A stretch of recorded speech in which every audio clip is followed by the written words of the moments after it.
கர்த்தருக்கு ஸ்தோத்திரம். இந்த வீடியோ மூலமாக உங்களை சந்திப்பதிலே மிக்க மகிழ்ச்சி அடைகிறேன். இன்றைய நாளில் நாம் கேட்கக்கூடிய வசனம், வார்த்தை வாஞ்சை. வாஞ்சை.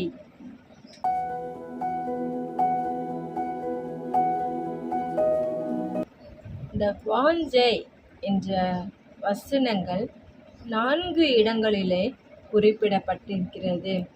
ஒன்றாவது சங்கீதம் 119:40. இதோ உம்முடைய கட்டளைகள் மேல் வாஞ்சையாயிருக்கிறேன், உமது நீதியால் என்னை உயிர்ப்பியும். இரண்டாவது சங்கீதம் 42:1.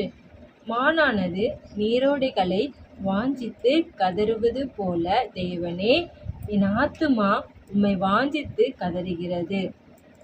மூன்றாவது 1 தெசலோனிக்கேயர் 2:8. நாங்கள் உங்கள் மேல் வாஞ்சையாயிருந்து தேவனுடைய சுவிசேஷத்தை உங்களுக்கு கொடுத்ததும் அல்லாமல் நீங்கள் எங்களுக்கு பிரியமானவர்கள் ஆனபடியினால் நாளே எங்கள் ஜீவனையும் உங்களுக்கு கொடுக்க மனதாயிருந்தோம். நான்காவது 1 பேதுரு 2:3. நீங்கள் வளரும்படி புதிதாய் பிறந்த குழந்தைகளைப் போல திருவசனமாகிய களங்கமில்லாத ஞான பாலின் மேல் வாஞ்சையாயிருங்கள். வாஞ்சை 4 பகுதியிலே கொடுக்கப்பட்டிருக்கிறது.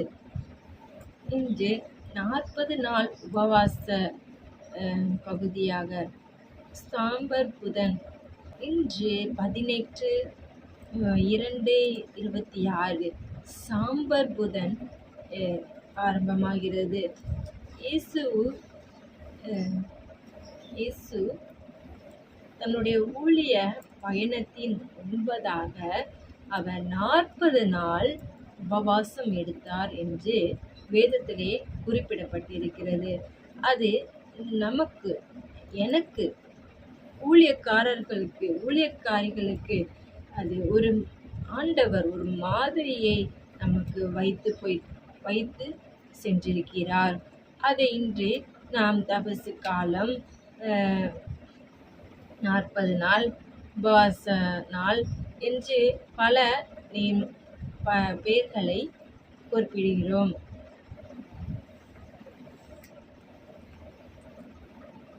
இன்று அநேகர் 40 நாள் உபவாசிக்கிறார்கள். 3 நாள், 1 நாள், அப்படி ஒவ்வொரு பகுதியாக உபவாசிக்கிறார்கள். இன்று இந்த நாட்களிலே நாம் செய்ய வேண்டிய காரியம் என்ன அப்படி என்று நாம் பார்க்கும் பொழுது, ஆண்டவரோடு நேரம் செலவிடணும்.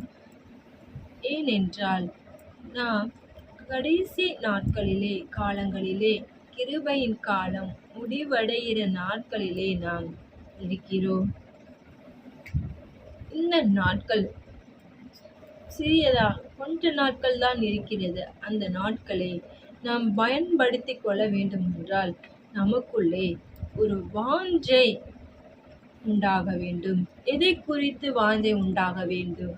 நம்ம 1 பேதுரு 2:3.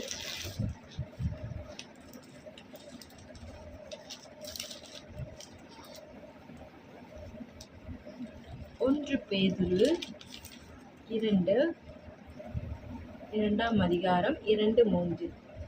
2ஆம் வசனம், சகல துர்க்குணத்தையும் சகலவித கபடத்தையும் வஞ்சகங்களையும் பொறாமைகளையும் சகலவித புறங்கூறுதலையும் ஒழித்து விட்டு. 3ஆவது வசனம், நீங்கள் வளரும்படி புதிதாய் பிறந்த குழந்தைகளைப் போல திருவசனமாகிய களங்கமில்லாத ஞான பாலின் மேல் வாஞ்சையாயிருங்கள். 2வது வசனத்திலே துர்க்குணம், சகலவித கபடம், வஞ்சகம், பொறாமைகளை நமக்குள்ள மறைந்திருக்கிற இந்த காரியங்களை நாம் விட்டுவிட வேண்டும். முதலாவது விட்டுவிட்டு நாம் எதன் மேல் வாஞ்சையா இருக்க வேண்டுமோ அதன் மேல் வாஞ்சை நமக்குள் வர வேண்டும். அதுதான் 3வது வசனத்திலே, நீங்கள் வளரும்படி புதிதாய் பிறந்த குழந்தைகளைப் போல திருவசனமாகிய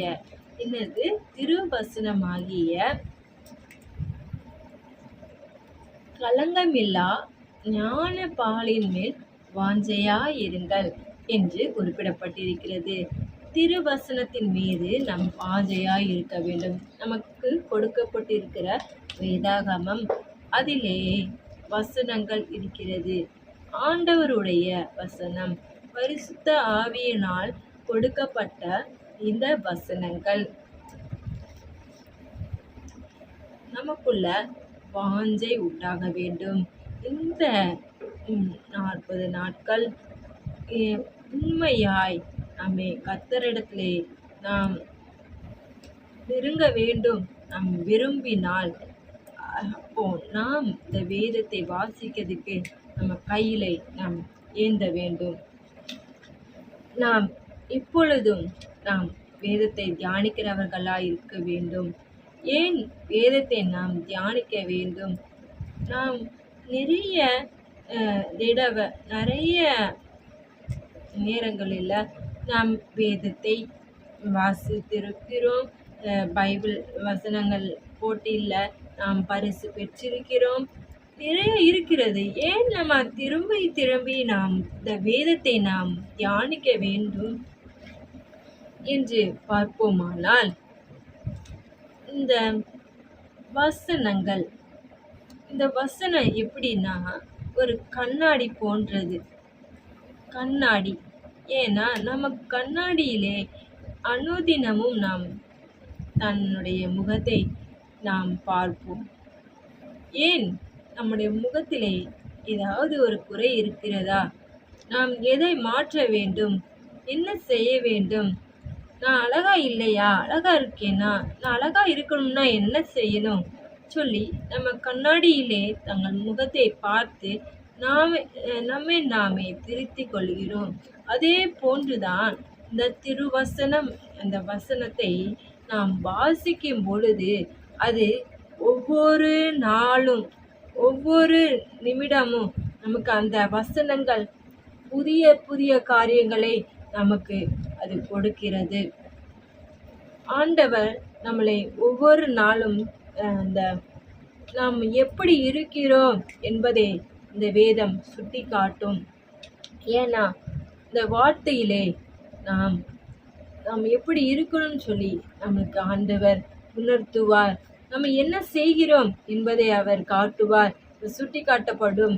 நாம் எதை விட வேண்டும் என்று அவர் வேதத்திலே குறிப்பிடுகிறவர். நாம் அதை மாற்றிக்கொண்டால் நம்மளுடைய காரியங்கள் புதுப்பிக்கப்படும். வசனங்கள் சொல்லுகிறது, எல்லாம் முடிந்தன, பழையவைகள் எல்லாம் முடிந்தன அப்படின்னு சொல்லி போட்டிருக்கு. அதே போல நமக்குள்ள என்ன அது நம்ம என்ன சுபாவங்கள் இருக்கிறது? ஆண்டவருக்கு பிரியமான சுபாவம் இருந்தா அது தொடரட்டும்.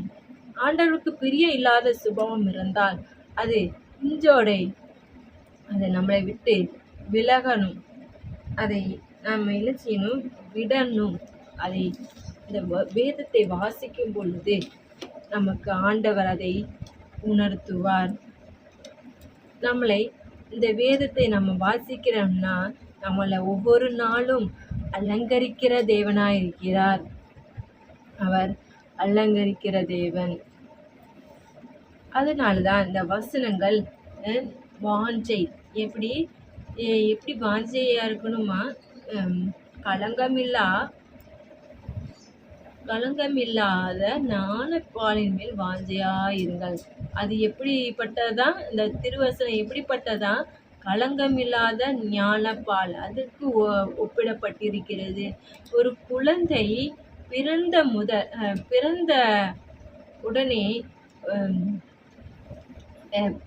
அந்த குழந்தைகள் பால் மீது தான் வாஞ்சை இருக்கும். அந்த பாலை அதை நாம் பார்த்தோம் என்றால் அதை குடிக்கும் பொழுது பார்க்கும் பொழுது அதோடைய இவ்வளோ வாஞ்சியோடு அதை அந்த பால் அருந்துமோ, அதே போல் அந்த அந்த அந்த குழந்தை பருவத்தை போல நமக்குள்ள அந்த வாஞ்சை உருவாக வேண்டும், அந்த தாகம் உருவாக வேண்டும். இந்த நம்ம அப்படி ஒரு தாகம் நமக்குள்ள உண்டாகணும். அதை ஆண்டவர் நம்மிடத்திலே விரும்புகிறார். நாம் இந்த நாளில் இருந்து நாம் ஆண்டவருடைய வேதத்தை கையில் சுமந்து ஆண்டவருடைய வசனத்தை நாம் ஒவ்வொரு நாளும் தியானித்து ஆண்டவருடைய பிரசன்னத்திலே நாம் இருப்போம். ஆண்டவர் ஒவ்வொரு நாளும் என்னையும் உங்களையும் புதுப்பிக்கிறவராயிருக்கிறார். ஒவ்வொரு நாளும் அலங்கரிக்கிறவராயிருக்கிறார். ஆண்டவர் தாமே உங்களை ஆசீர்வதிப்பாராக. ஆமேன். ஜெபம். அன்புள்ள இயேசப்பா, இந்த அருமையான இந்த வேலையிலும் அப்பா ஒரு சில வார்த்தைகளை பேசினேன் அப்பா. இந்த வார்த்தைகள் மூலமா நான் அப்பா இந்த நாட்களிலே உங்களுடைய வேதத்தை வாசிக்க எனக்கு உதவி செய்யுங்க. இந்த வேதத்தின் மேல் எனக்குள்ள வாஞ்சை உண்டாகட்டும் அப்பா. ஸ்தோத்திரம். அந்த ஞான அருந்துவது போல நாங்கள் ஒவ்வொரு நாளும் எங்களுக்குள்ள அது போகணும். எங்கள் இருதயத்துக்குள்ள அந்த வசனங்கள் போகணும் ஏசப்பா, போகணும். ஆமேன் ராஜாவே. எங்களை புதுப்பிக்கிற தேவன் ஏசப்பா, எங்களை புதுப்பியுங்க. எங்களுடைய ஸ்தோத்திரம். எங்களை அலங்கரிக்கிற தேவன், எங்களை அலங்கரிங்க ஏசப்பா. நற்குணங்களால் எங்களை அலங்கரிங்க, எங்களை அலங்கரிங்கப்பா ஏசப்பா. சாட்சியுள்ள வாழ்க்கை வாழ எங்களை அர்ப்பணிக்கிறோம் ஏசப்பா. ஏசப்பா ஸ்தோத்திரம். வருகிற நாட்களை ஏசப்பா ஸ்தோத்திரம். பலத்த காரியங்களை ஏசப்பா எங்கள் மத்தியிலே உண்டாகட்டும் ஏசப்பா. இயேசுவே ஸ்தோத்திரம். அன்று ஆதி திருச்சபையில் உண்டான அந்த எழுப்புதலை ஏசப்பா எங்கள் சபையில் என்னுடைய ஏசப்பா வீட்டில் ஏசப்பா உண்டாகட்டும் ராஜாவே. ஆமீன் ஏசப்பா ஸ்தோத்திரம். இந்த கையில் வேதாகமத்தை நாங்கள் ஏந்தி சுமக்கிறவர்களாக எங்களை சுமக்கிறவர்களாக மாற்றுங்க இயேசுவின் மூலம் ஜெபம் கேளு நல்ல பிதாவே. ஆமீன். ஆத்துமாவே கர்த்தரை ஸ்தோத்திரி, உங்களுமே பரிசுத்த நாமத்தை ஸ்தோத்திரி. ஆத்துமாவே கர்த்தரை ஸ்தோத்திரி, கர்த்தர் செய்த சகல உபகாரங்களையும் மறவாதே. Thank you. God bless you.